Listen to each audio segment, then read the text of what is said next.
ఒక పక్క వరదని నియంత్రణ చేయడం కోసం ప్రయత్నం చేయడం, ఇంకొక పక్కన ప్రాణ నష్టాన్ని తగ్గించడానికి ఎన్ని విధాల ప్రయత్నం చేయాలనో అన్ని విధాల ప్రయత్నం చేయడం. ఇది కాకుండా వాళ్ళందరినీ పునరావాసం కానీ ఇమ్మీడియట్గా వారికి కావాల్సినటువంటి నిత్యావసర వస్తువులన్నీ కూడా ఫుడ్ ఏ విధంగా సప్లై చేయాలో చేయడం కోసం ప్రయత్నం చేశాం. నిన్న ఈవినింగ్ ఏదైతే బుడమేరు, ఈరోజు సింగ్ నగర్ పూర్తిగా మునిగిపోవడానికి కారణం బుడమేరు. ఏదైతే బుడమేరు కానీ ప్రాపర్గా బ్రీచెస్ లేకుండా ఉండి అదే సమయంలో ఆ నీళ్లు కృష్ణానది కొన్ని వచ్చి కొన్ని కొల్లేరు సదస్సు పోవాల్సిన అవసరం ఉంది. కొల్లేరుకు పోవాల్సిన నీళ్లు ప్రీవియస్ గవర్నమెంట్ హయాంలో 2 పెద్ద బ్రీచెస్ వాడడం, ఆ బ్రీచెస్ని నేను వచ్చి కూడా 80 రోజులే అయింది. ఈ 80 రోజుల్లో నోటీస్ చేయలేకపోవడం, దానివల్ల ఈ ప్రమాదం వచ్చే పరిస్థితి వచ్చింది. ఇంకొక పక్కన కృష్ణా నదిలో కూడా దగ్గర చరిత్రలో ఎప్పుడూ రాని విధంగా 11,45,000 క్యూసిక్స్ ఆఫ్ వాటర్ వచ్చింది. కృష్ణా నది డిజైన్ చేసింది ఈ యొక్క గేట్స్ అయితే ప్రకాశం బ్యారేజ్లో 11,90,000కు డిజైన్ చేశారు. ఫుల్ కెపాసిటీ 11,90,000 టేకప్ తీసుకుంటుంది. ఈరోజు మనకు వచ్చింది 11,43,000 వచ్చింది. ఇది historic record, first of it's kind. చరిత్రలో ప్రకాశం బ్యారేజ్ కట్టిన తర్వాత ఇంత పెద్ద ఎత్తున వరద రావడం అనేది మొదటిసారి. ఒకసారి 2009లో వచ్చింది, అప్పుడు వచ్చింది 10,90,000. ఈసారి 11,43,000 వచ్చే పరిస్థితి వచ్చింది. ఇది దానివల్ల కూడా మీరు ఒకసారి చూస్తే భవానీపురంలో ఏదైతే రోడ్డు క్రాస్ అయ్యి అక్కడి నుంచి స్వాతి థియేటర్ ఇవన్నీ కూడా ఆ ఏరియా సబ్బర్ చేయ పరిస్థితి వచ్చింది. అదే సమయంలో ప్రికాషన్ తీసుకున్నటువంటి కృష్ణ లంకలో ఒక పక్క నేనున్నప్పుడు ఒక వాల్ కట్టాం. తర్వాత అక్కడ మున్సిపల్ కార్పొరేషన్ ఆ ట్రీట్మెంట్ ప్లాంట్ పెట్టి దాని మీద నీళ్లు రాకుండా ఉండడానికి ఒక వాల్ కట్టారు. అప్పుడు మేము కట్టింది 18 అడుగులు కట్టాం, వాళ్ళు కట్టింది 14 అడుగులు కట్టారు.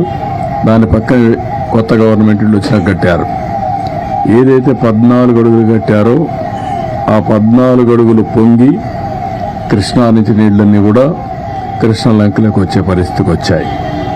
ఇది ఎప్పుడు కూడా ఊహించని పరిణామం.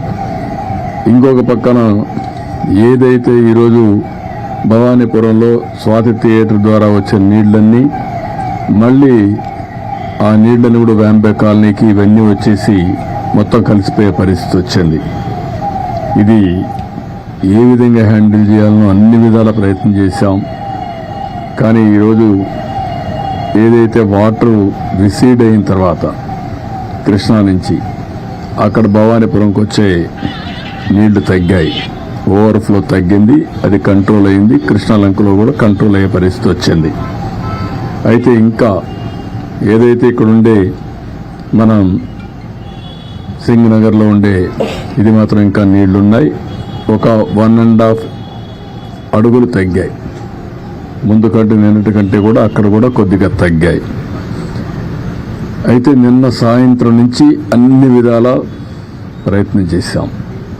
నేను వస్తానే ఇమ్మీడియట్గా కేంద్ర మంత్రికి కూడా ఫోన్ చేసి ఎన్డీఆర్ఎఫ్ను పంపించమన్నాం. వాళ్ళైతే ట్రైన్డ్గా ఉంటారు, బోట్లు వస్తాయి, మనుషులు వస్తారు, ట్రైన్డ్గా ఉంటారు కాబట్టి ఇమ్మీడియట్గా ఆపరేషన్ దిగ్గలుతారనే ఉద్దేశంతో వాళ్ళు రమ్మన్నాం. ఇప్పటికే నిన్నటికే చాలామంది వచ్చారు, ఈరోజు ఉదయానికి వచ్చారు, ఈరోజు కూడా కొంతమంది వస్తున్నారు. రేపు ఉదయానికంతా 30 టీములు టీముకు 4 బోట్లు అంటే 120 బోట్స్తో రేపు ఆపరేషన్ చేసే పరిస్థితికి వచ్చారు.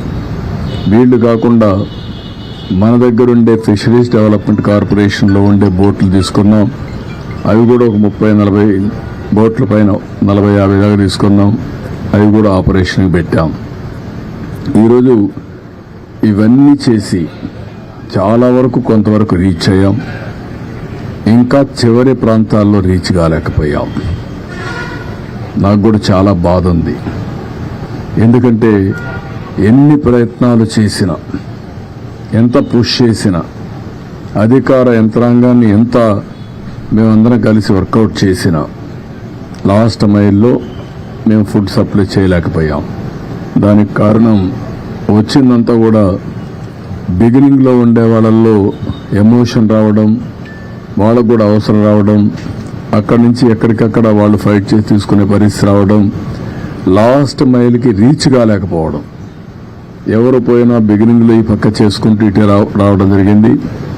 దీనివల్ల చాలా ఒక బాధ, మానవత్వానికి చాలా బాధేసే పరిస్థితి వస్తుంది. ఓసారి నిస్సహాయత, ఇంకొకసారి బాధ. ఎందుకంటే చాలామంది ఈరోజు చూస్తే చాలా ప్యాథటిక్ స్టోరీస్. నేను సాయంత్రం మళ్ళీ వెళ్ళాను. నేను 6-7 సార్లైనా వెళ్ళుంటాను.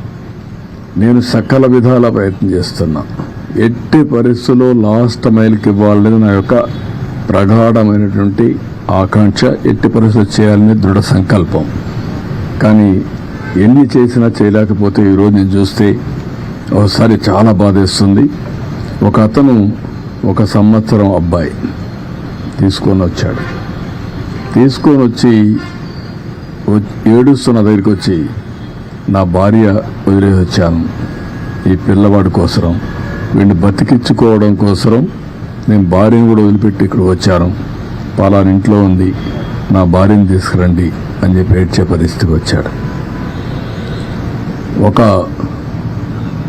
పెద్ద ఆయనైతే వైఫ్, డాటర్, మా ముందరిని ఆ వైఫ్ పెయింట్ అయిపోయే పరిస్థితికి వచ్చింది. ఆవిడ్ని తీసుకురావడానికి సమస్యలు. ముసలవాళ్ళు నడవలేరు, బాగా వర్షపు నీళ్ళు తడిచిపోయారు. తడిచిపోయిన తర్వాత బట్టలు కూడా లేవు, రోడ్డు మీద కూర్చునే పరిస్థితికి వచ్చారు. అవన్నీ చూసినప్పుడు ఎంత నిస్సహాయ స్థితిలో ఉన్నాం, ఎంత బాధాకరమైన పరిస్థితిలో ఉన్నాం అనే బాధ కలుగుతుంది. అందుకే ఈరోజు మళ్ళీ ఆలోచించాం. ఈరోజు స్పష్టంగా 32 డివిజన్లకి 32 సీనియర్ ఐఏఎస్ ఆఫీసర్లు పెట్టాను. అదే మరిగా 149 గ్రామ సచివాలయాలు కార్పొరేషన్లో ఉన్నాయి. 30 గ్రామ సచివాలయాలు రూరల్ ఏరియాలో ఉన్నాయి. 179 ఉన్నాయి. 179కి 179 మంది ఇన్ఛార్జెస్ పెట్టాం. ఒక గ్రూపు 2 సర్వీస్ కింద, ఐఏఎస్ కింద ముఖ్యమైన నాయకులు పెట్టాం. వీళ్ళకందరికీ ఒక బోట్ కానీ, ఒక వెహికల్ కానీ, ఎక్కడెక్కడ ఏమున్నాయో అన్నీ అనలైజ్ చేశాం. ఉదాహరణ, కొంతమంది నడిచిపోయే పరిస్థితి వస్తుంది. ఇప్పుడు బాగా వెసులుబాటు వచ్చింది కాబట్టి ఒక ట్రాక్టరు, ఒక వ్యాను పెట్టుకొని ఫుడ్ ప్యాకెట్స్ అన్ని డిస్ట్రిబ్యూట్ చేసే పరిస్థితి వస్తుంది. కొంతమంది బోటే కావాల్సి వస్తుంది, బోటు ద్వారా ఇవ్వాలి. కొంతమంది ఏదైతే నడిచి కూడా నేను చెప్పాను ఇచ్చే అవకాశం వస్తుంది. కొన్ని ప్రాంతాల్లో ఓసారి రీచ్ కాలేనప్పుడు, రీచ్ అయినా కూడా సరిగా చేయలేనప్పుడు 6 హెలికాప్టర్లు ఉన్నాయి. హెలికాప్టర్ల ద్వారా ఫుడ్ అంతా కూడా డ్రాప్ చేసే పరిస్థితి వస్తుంది. దానికి కూడా ప్రణాళికలు తయారు చేశాం. రేపంతా ఒక 6 హెలికాప్టర్లు కూడా పనిచేస్తాయి. ఈరోజు కొత్తగా ఒక వినూత్నంగా ఏదైతే డ్రోన్స్ అన్ని ఒక 8-8 డ్రోన్స్ పెట్టి ఒక 10,000 మందికి ఫుడ్ ప్యాకెట్స్ అందజేయగలిగాం. ఈరోజు నేను చూశాను.